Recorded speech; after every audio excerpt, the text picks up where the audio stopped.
entender que não é, as questões individuais, elas não são simples, né? Não adianta a gente querer fazer julgamento, nós como sindicato, fazer assim, eu quero fazer o julgamento se isso é simples ou complexo. Não, toda a questão de assédio moral, ela tem que ser julgada com rigor, e ela tem que ser julgada, segundo você falou, né, e a gente espera que seja aprovado, que seja inserido no Código Penal, mas o nosso ponto de vista é tratado na lei. Não adianta a gente achar que vai resolver com conversa. As pessoas, porque de uma observação minha própria, as pessoas que hoje, ela se desculpa, ela retrocede na posição, amanhã ela volta a fazer a mesma prática, né? Então a gente tem visto isso no Brasil, não só em relação ao assédio moral, em relação a muitas outras questões de injúria, de calúnia e por aí afora. Então, eu acho Vamos que entrar. Exato, é exatamente isso. É o que você falou, deixar registrado, ou seja, fazer a denúncia. Mas antes de chegar nesse ponto da pessoa que sofreu o assédio fazer a denúncia, vamos definir o que é assédio moral? Posso ler o que nós encontramos, inclusive num curso gratuito que existe, tá? No site do Senado. É um curso sem tutoria, se você for procurar, sobre assédio moral. Nós achamos a seguinte definição: repetição deliberada de gestos, palavras, orais ou escritas, e ou comportamentos que expõem os servidores ou as servidoras, empregados e empregadas, ou estagiários e estagiárias, ou ainda o grupo de servidores ou servidoras, ou empregados e empregadas, a situações humilhantes e constrangedoras, capazes de lhes causar ofensa à personalidade, à dignidade e à integridade psíquica ou física, com o objetivo de excluí-los ou excluí-las das suas funções ou de deteriorar ambiente de trabalho. E aí, Norberto, nós começamos a fazer uma campanha, dentro dos relatos que a gente veio recebendo, começar uma campanha contra o assédio moral, e nós fizemos uma pesquisa um pouco generalizada, porque não conseguimos até tantas pessoas assim, comparado ao número de artistas que existem no país. No entanto, em 2 dias nós conseguimos mais de 300 testemunhos sobre assédio moral. E cada frase que nós íamos fazendo, nós íamos lendo, ia dando um brulho no estômago, ia dando um mal-estar tão grande. E por que você acha que as pessoas que sofrem isso, que passam por isso, muitas delas não fazem nada, elas não têm coragem de denunciar, ou se denunciam, não têm coragem muito de ir adiante, elas são até às vezes incentivadas por algum jurídico que ela foi atrás a não continuar porque está mexendo com um peixe grande. O que a gente fala para essas pessoas, Norberto? Olha, Lu, eu vejo isso aí mais ou menos com a relação, como eu vejo a questão da violência doméstica. Por que que a vítima não denuncia o agressor? Eu vejo mais ou menos nessa mesma linha. Mas eu acho que, assim como a Lei Maria da Penha, ela veio para encorajar a mulher a se posicionar, pedir medidas protetivas e encorajar a mulher a denunciar mesmo os agressores. Eu acho que essa questão do assédio moral, a gente, como sindicato e como categoria, mesmo os atores unidos que fazem esse belíssimo trabalho, a gente tem que procurar caminhos para encorajar mesmo essas pessoas para que tomem posicionamento. Já teve caso, vou abrir o jogo aqui, a gente já teve caso de pessoas em musicais que sofreu assédio, que, olha, eu mesmo não aguentaria 10% do que a pessoa aguentou, sem abrir um processo. Só que a gente chamou a pessoa para conversar e falou, olha, a sua situação é insuportável, você não pode aceitar isso, né? Daí o argumento, lógico, não tem nem porque toda denúncia do sindicato a gente coloca em anonimato, tá? Deixar bem claro, né? A gente nunca cita nomes de ninguém. Isso é muito importante de dizer. Para as pessoas se sentirem mais à vontade para denunciar. Então, nesse caso específico que eu estou citando, é o seguinte, a pessoa não quis levar em frente o processo, mesmo com o amparo jurídico do sindicato, porque ela pensava o seguinte, se eu abro o processo, eu vou ser prejudicado nos outros trabalhos, eu não estou saindo fora da profissão, né? Eu faria isso se eu fosse abandonar a profissão. Eu tenho que continuar a trabalhar, essa pessoa está dentro do mercado. A gente sabe, vamos jogar bem aberto aqui, esse mercado da arte, cultura e entretenimento, mesmo se você pegar um pequeno nicho, não tão pequeno, né? Eu estou falando pequeno, cuidado, eu tenho que tomar cuidado com as palavras, mas do teatro musicais, que não é pequeno, mas é um mercado que as pessoas se conhecem. Se você pegar o mercado da publicidade, não é pequeno também, mas é um mercado que as pessoas se conhecem. Então, as pessoas que são vítimas dessas práticas, elas se sentem ameaçadas na possibilidade de arrumar os outros trabalhos. Como resolver essa questão? É difícil também, é muito complexo, inclusive para nós como sindicato, porque são questões de foro íntimo. Você não pode dizer para a pessoa, a gente faz o papel de orientador, a gente orienta, a gente tem um jurídico que orienta, só que a gente não pode tomar posição pela pessoa, né? Eu vou dar um exemplo. Há uns 15 anos atrás, eu dava aula no projeto e tinha uma menina que vinha toda marcada. Eu contei essa história várias vezes, para mim é repetitivo, mas eu vou contar que vale a pena a gente entender como funciona isso. E daí as alunas falaram assim, olha, professor, tem uma moça aqui que ela apanha do marido todo dia, e todo dia ela vem machucada. O senhor precisa conversar com ela. Eu falei, tá bom, vou conversar com ela. Eu falei, moça, é isso, você sofre violência doméstica, você não quer ajuda para denunciar, eu vou com você para a delegacia, eu, professor, eu vou com você, eu ajudo a denunciar, a gente faz uma denúncia lá, e você pede um afastamento, as medidas protetivas, que hoje é tão comum, né? Não sabia nem que era tão comum assim, uma amiga minha que estuda isso, ela falou, você não sabe quanto tem de medida protetiva na cidade de São Paulo, falou, você não faz ideia, né? Às vezes a gente não tem noção mesmo. Mas como é a pessoa que está envolvida nesse universo jurídico de defesa das mulheres, né, e da questão da violência doméstica, ela falou que tem muita medida protetiva. Hoje é muito comum ter medida protetiva, então esse afastamento do agressor seria fundamental. Mas quando eu questionei isso, a moça chorou e disse o seguinte, eu não posso fazer isso porque ele é o amor da minha vida, eu amo ele. Assim, porra, mas como você resolve isso? Eu devolvo a pergunta para você, Luciana, como que a gente resolve? Uma questão de fórum íntimo. Como que eu vou dizer o que é amor para uma pessoa? Como eu tenho o direito de dizer para ela o que é amor, o que não é amor? Né? E é difícil, né? Como que eu passo isso? Mas, assim, é muito difícil, mas justamente é o que a gente, até a Thalita comentou aqui. Aliás, pessoal, continuem mandando seus comentários, suas perguntas, tá? Estamos aqui super abertos, aproveitando o presidente do SATED de São Paulo, do Herberto. Vamos esclarecer o máximo possível da nossa campanha de assédio, contra o assédio moral, que está nas nossas redes, tá? No Instagram e no Facebook, @Artistas Unidos Brasil. Justamente, o negócio é a gente se informar, né, Norberto?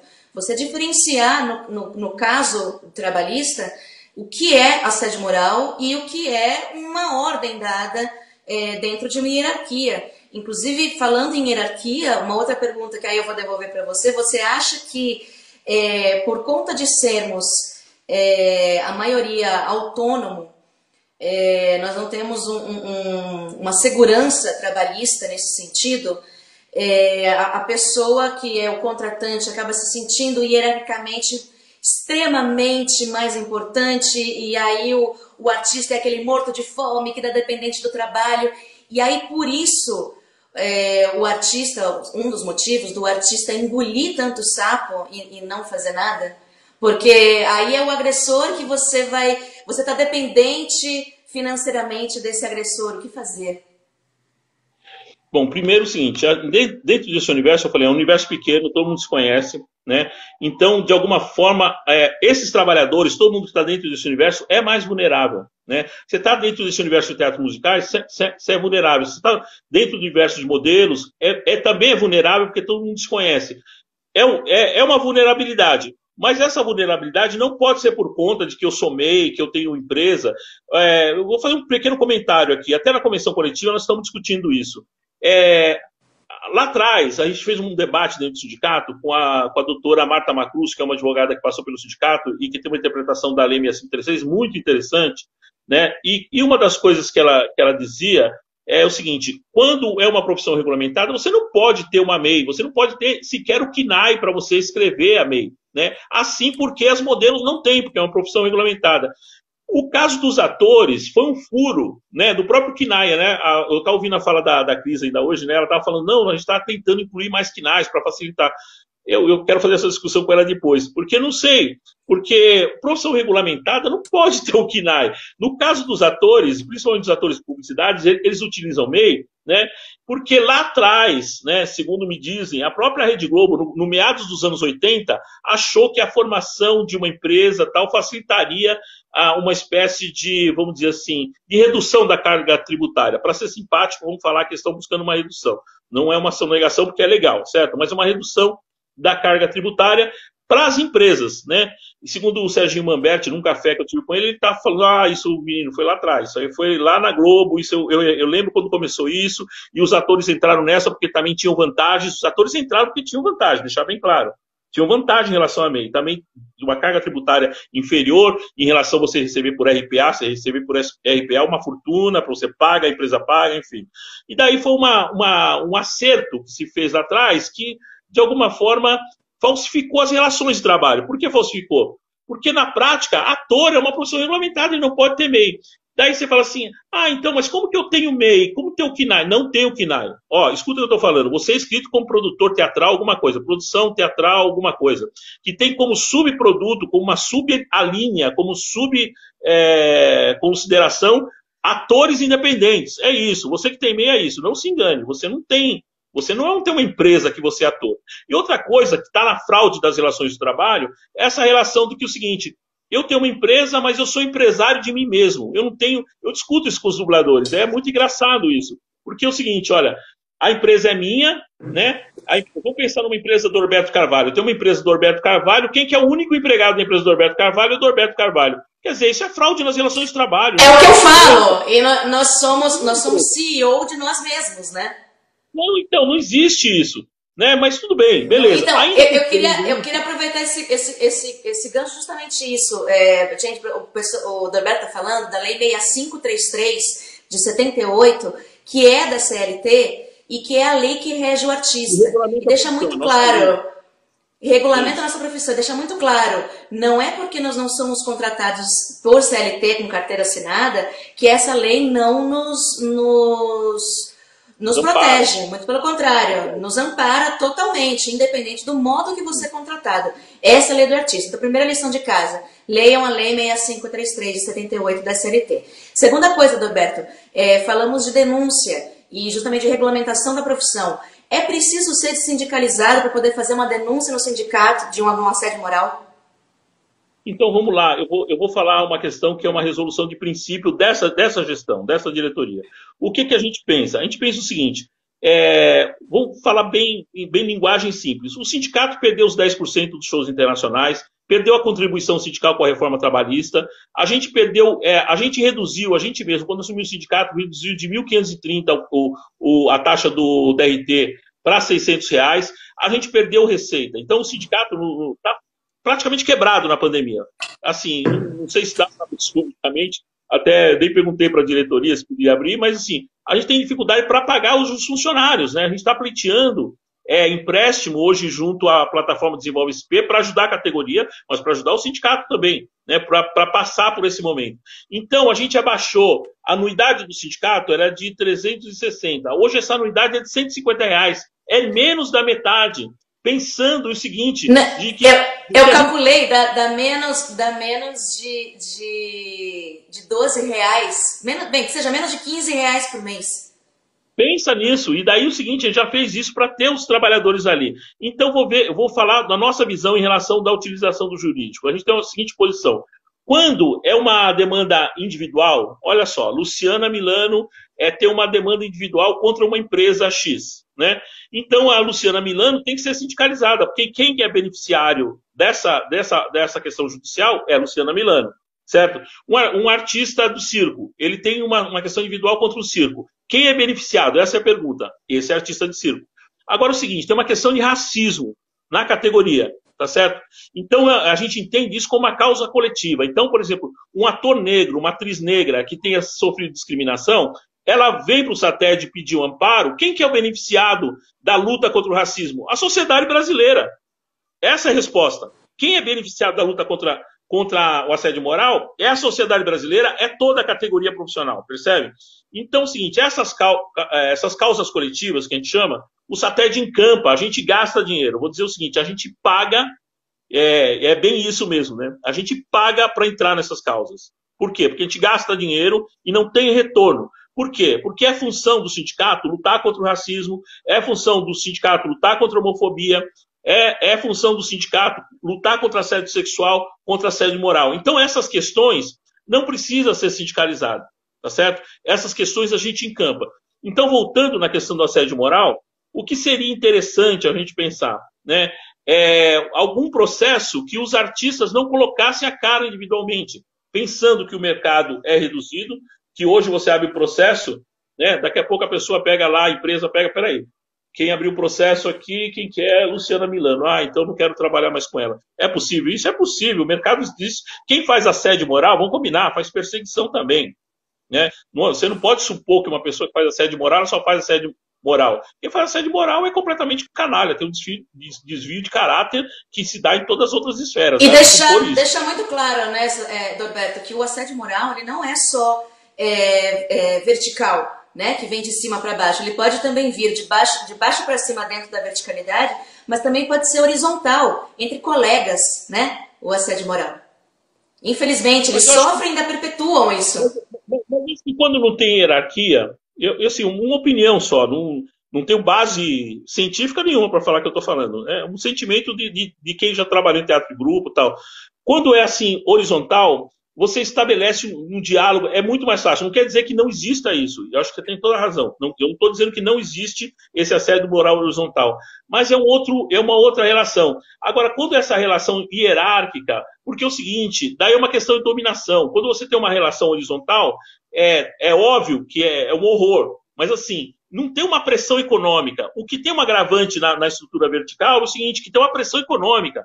Ela está impedindo, ela pode impedir você de trabalhar. Ela pode impedir de você ter o sustento para pagar seu aluguel, para você sustentar sua família. Isso é cruel. Quer dizer, então isso, do meu ponto de vista, ele merece um processo jurídico mesmo, indubitavelmente. A gente tem que trabalhar na esfera jurídica.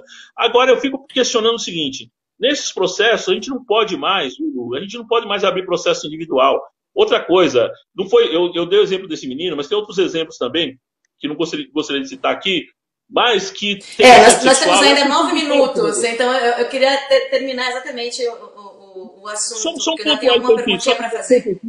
Sim, assédio moral, vamos abrir processo coletivo. É isso que eu queria dizer. Assédio moral, vamos abrir processo coletivo. Pega todo mundo, entendeu? Põe 50 pessoas dentro do processo, pega todo mundo. É isso que a gente tem que fazer. A gente tem que avançar na organização da categoria. Eu costumo dizer o seguinte, hoje eu já disse umas 3 vezes em live hoje, nós somos uma corporação de ofício.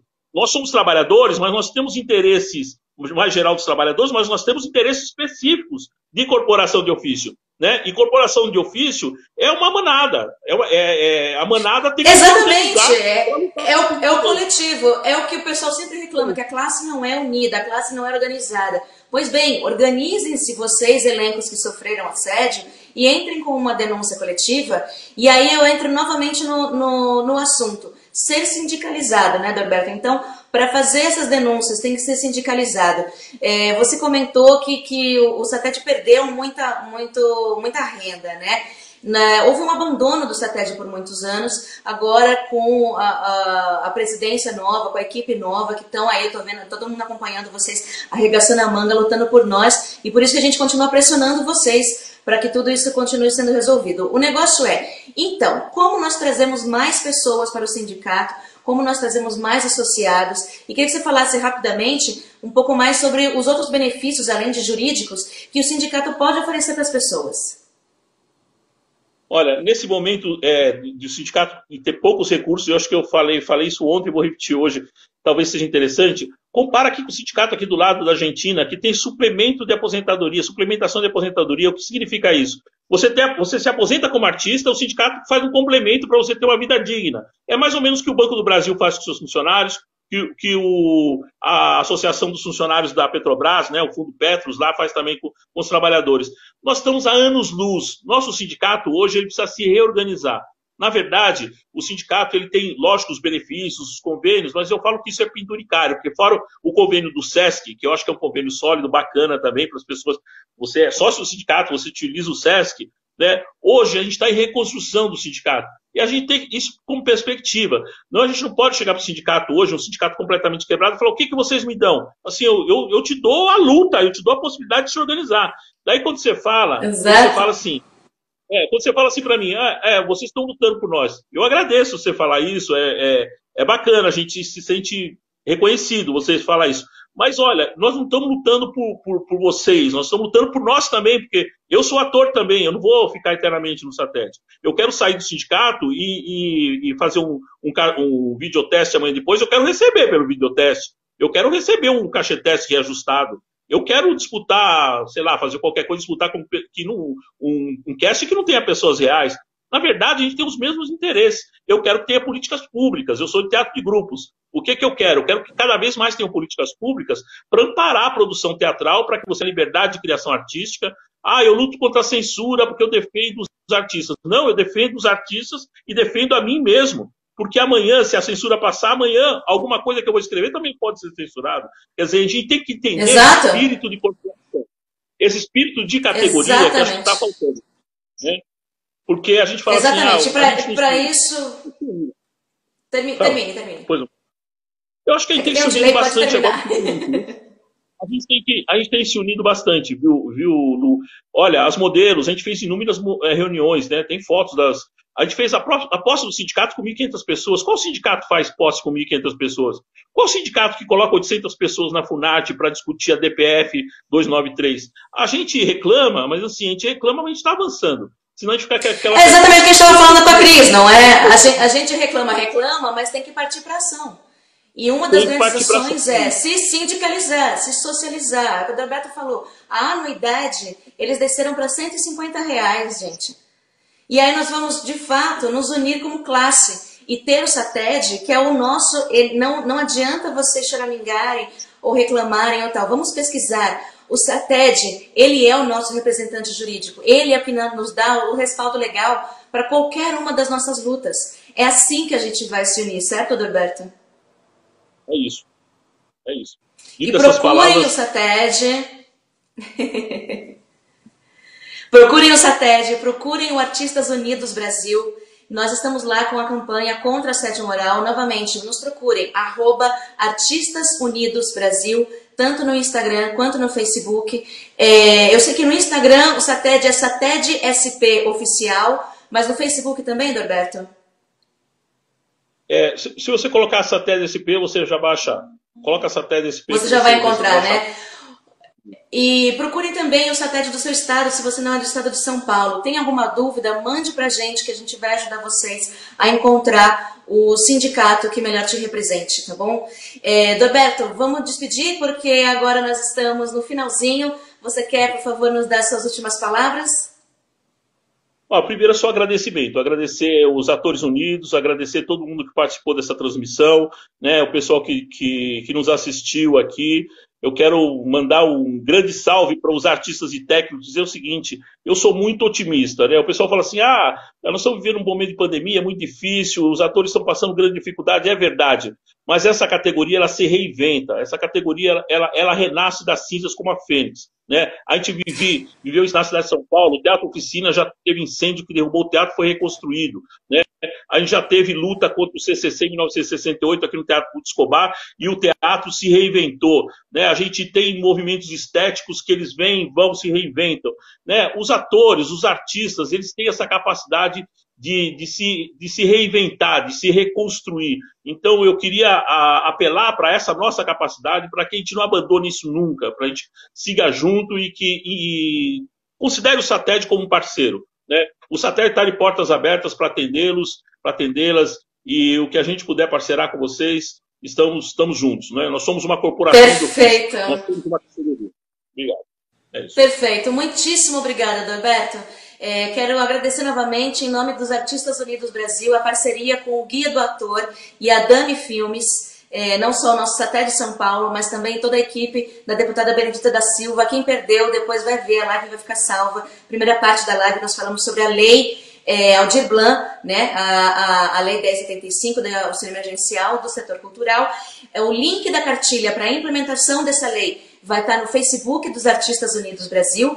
E uma chamada muito importante para todos vocês, para encerrarmos essa live lindamente, para chamar vocês para ação novamente, dentro do link, dentro da bio do Instagram do Artistas Unidos Brasil, lá na bio vai estar link para a votação, a consulta pública desse projeto de lei que pode colocar o assédio moral dentro do Código Penal e, portanto, colocá-lo como crime, ok? Vamos lá votar na consulta pública que sim, nós somos a favor e fazer com que essa votação ande, porque ela está parada no Senado desde o ano passado.